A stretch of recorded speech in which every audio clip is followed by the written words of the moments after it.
আসসালামু আলাইকুম। আমাদের আজকের সমস্যাটি হচ্ছে যে প্রমাণ করো যে G I J dx to the power I dx to the power J একটি অপরিবর্তক। এটি জাতীয় বিশ্ববিদ্যালয়ে 2019 এবং 2021 সালে এসেছিল। তাহলে আমাদের এখানে বলা আছে যে G I J dx to the power I dx to the power J একটি অপরিবর্তক। আমরা চ্যাপ্টার 1-এর বিতে অপরিবর্তক নিয়ে বিস্তারিত আলোচনা করেছি। আমরা এই অঙ্কের ক্ষেত্রে আবারও একটু অপরিবর্তক সম্পর্কে একটু ধারণা দেই যে অপরিবর্তক কি। যে আমাদের এখানে আছে এই অংশটুকু একটি অপরিবর্তক, এটি আমাদেরকে প্রমাণ করতে হবে। তাহলে অপরিবর্তকের সংজ্ঞা হতে আমরা পাই, আমরা যদি g I J dx to the power I dx to the power j অর্থাৎ এটি থেকে এটিকে রূপান্তর করার পরে আমরা যদি g not I J D x nought to the power i D x nought to the power j অর্থাৎ এটি দেখাতে পারি। আমরা যদি g I J dx to the power I dx to the power j এটিকে রূপান্তর করে আমরা যদি g not I J D x not I D x not J এটি যদি আমরা প্রমাণ দেখাতে পারি, তাহলে আমরা বলতে পারবো যে g not I J dx i D x j একটি অপরিবর্তক। আর আমাদের এখানে যে আছে জি আই জে, তাহলে এখানে কিন্তু জি আই জে আমার নিম্ন সূচকে আছে। এখানে জি আই জে নিম্ন সূচক হওয়ার কারণে আমাদের এখানে জি আই জে একটি দুই মাত্রা সহসরল টেনসর হবে। তাহলে এখানে জি আই জে নিচে থাকার কারণে এবং জি আই জে এর নিচে আমাদের দুইটা সূচক থাকার কারণে এটি হবে আমাদের জি আই জে হবে একটি দুই মাত্রা সহসরল টেনসর। তাহলে আমরা এই উপপাদ্যটি বা এই অঙ্কটির ক্ষেত্রে আমরা কি করব, আমরা প্রথমে লিখব যে জি আই জে দুই মাত্রা সহসরল টেনসর। সুতরাং টেনসর রূপান্তরের সূত্র অনুসারে আমরা পাই। আমরা এখন দেখব যে এখানে জি আই জে দুই মাত্রা সহসরল টেনসর, সুতরাং টেনসরের রূপান্তর সূত্র অনুসারে আমরা পাই। তাহলে আমরা কি কইছি যে আমরা বলছিলাম এখানে ছিল জি আই জে, আর আমরা জি আই জে কে নিয়ে আসবো হলো জি নট আই জে, অর্থাৎ এই অংশটুকু থেকে যদি আমরা এটি দেখাইতে পারি, অথবা আমার এই অংশটুকু আর এই অংশটুকু এই দুইটা অংশ যদি সমান হয়, তাহলে আমরা বলবো G I J dx I D X J একটি অপরিবর্তক। তাহলে আমাদের এখানে আছে হলো জি আই জে, তাহলে আমরা এই জি আই জে কে এইটার উপরে আমরা নট দিব। তাহলে আমরা দিলাম জি নট আই জে সমান, তাহলে আমাদের এখানে জি নট আই জে দিলাম, অর্থাৎ এখানে এই যে জি আই জে ছিল আমরা এটাকে দিলাম জি নট আই জে। এখন আমরা এটার রূপান্তর সূত্রটা প্রয়োগ দেখবো। আমাদের এখানে আই জে নিচে আছে, তাহলে আমরা নিচে থাকার কারণে আমরা লিখবো ডেল এক্স নট আই আর ডেল এক্স নট জে। তাহলে আমাদের এখানে আই আর জে আছে নিচে, আই জে নিচে থাকার কারণে আমি লিখলাম D x not I D x not J, অর্থাৎ আমার এইখানে জির উপরে নট থাকার কারণে আমি এক্স এর উপরে নট দিলাম, এই এক্স এর উপরেও নট দিলাম। এখন আমাদের এখানে জির উপরে নট আছে, তাহলে নটটা উঠে যায়, এখানে আসবে জি। এখন আমরা কি করব, এই যে আই আর জে এর রূপান্তর হিসাবে আমরা এ বি ধরবো, অর্থাৎ আই এর রূপান্তর হিসাবে আমি ডেল এক্স এ আর জে রূপান্তর হিসাবে ডেল এক্স বি লিখবো। আর এখানে ছিল আই জে রূপান্তর হিসাবে আমি এ বি লিখছি, তাহলে এই জি এর নিচে আমি এ বি লিখবো। তাহলে এটিকে দেব আমি 1 নং সমীকরণ।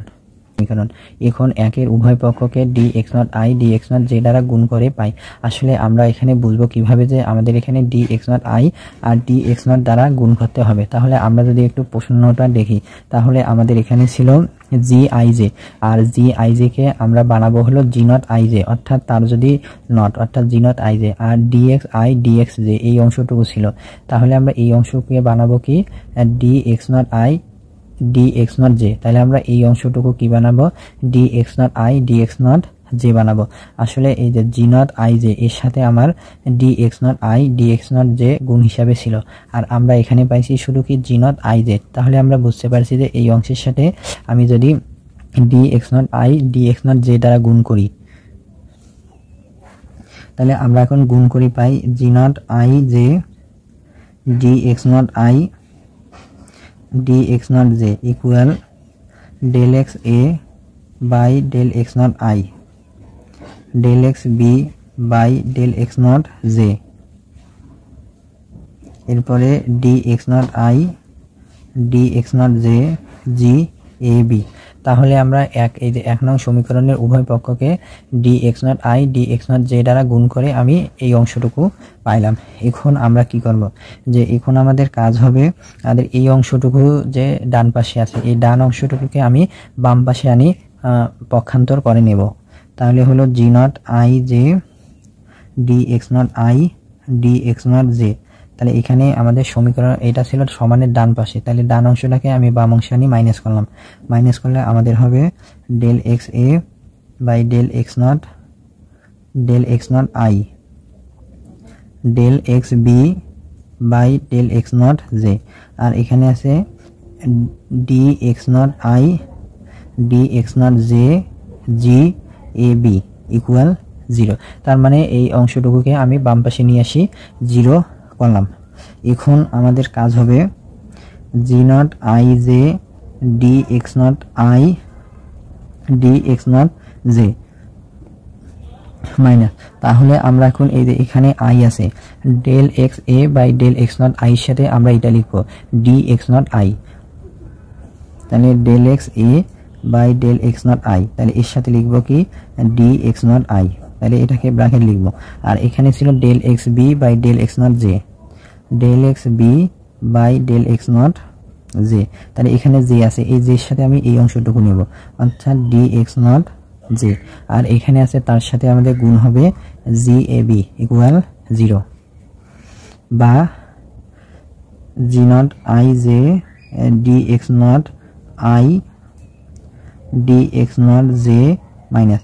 তাহলে আমরা এই যে এই অংশটুকু যে আছে এই অংশটুকু সূত্র হচ্ছে আমাদের ডি এক্স এ, আর এই অংশটুকু সূত্র হচ্ছে আমার ডি এক্স বি, আর এখানে জি এ বি ইকুয়াল 0। তাহলে আমাদের এখানে দেখেন এখানে আছে ডেল এক্স নট আই আর এখানে আছে ডি এক্স নট আই, অর্থাৎ আইটা সমান হওয়ার কারণে এখানে ডি আর ডেল আছে, এই ডেলটা হয়ে গেল আমি ডি করলাম, আর এখানে আছে ডেল এক্স এ।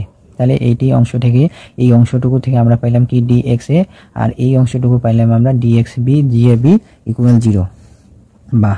এখন আমরা যদি এই অংশটুকু আমার মাইনাস আছে তাহলে ওইখানে নিয়ে গেলে আমাদের প্লাস হবে, অর্থাৎ g not I J D x not I D x not J equal সাথে নিলাম আমি এই যে জি এ বি কে আগে লিখলাম, এরপরে লিখলাম ডি এক্স এ আর ডি এক্স বি।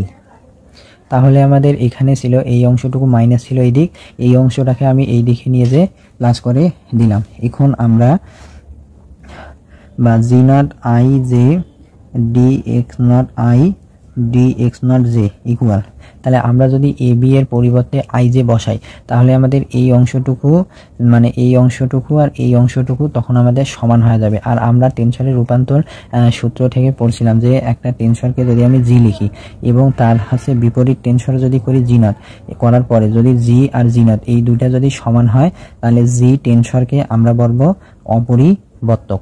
তাহলে আমরা এখানে এ বি এর পরিবর্তে আই জি বসাবো, তাহলে হবে আমার G I J del X I আর ডেল এক্স জে।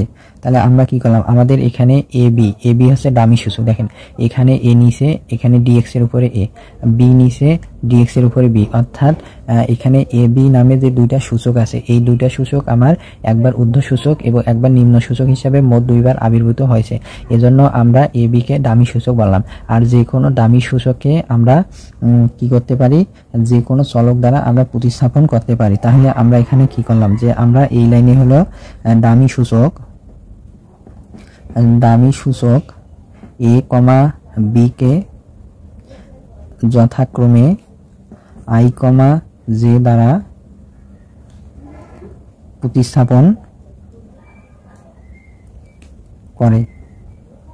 তাহলে আমাদের এখানে ছিল জি a B dx A dx B, তাহলে আমরা কি করলাম যে এই এ এর পরিবর্তে আই বি এর পরিবর্তে জে, তাহলে ডিএক্স এর পাওয়ার আই ডিএক্স এর পাওয়ার জে। তাহলে আমরা যদি এখন দেখতে পাই যে আমাদের এইখানে যে মানে ইয়েটা ছিল G I J dx I D X J, আমাদের এই অংশটুকুর আমরা পরিবর্তন করে আমরা এই অংশটুকু পাইলাম, অর্থাৎ আমরা এই অংশটুকু থেকে আমাদের এই অংশটুকুই আমরা এখানে রূপান্তর করলাম।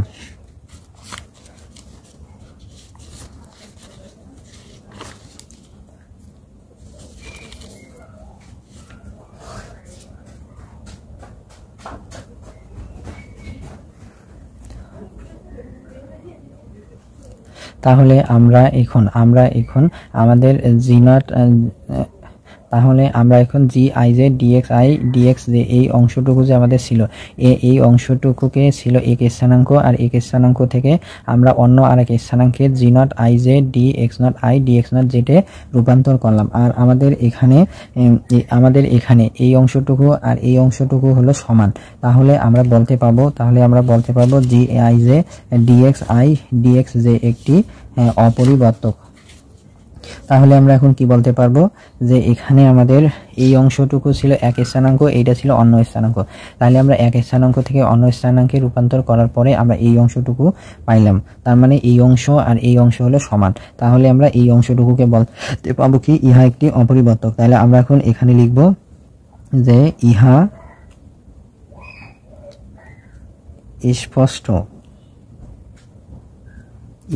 স্পষ্ট যে G I J dx I D X J একটি অপরিবর্তক।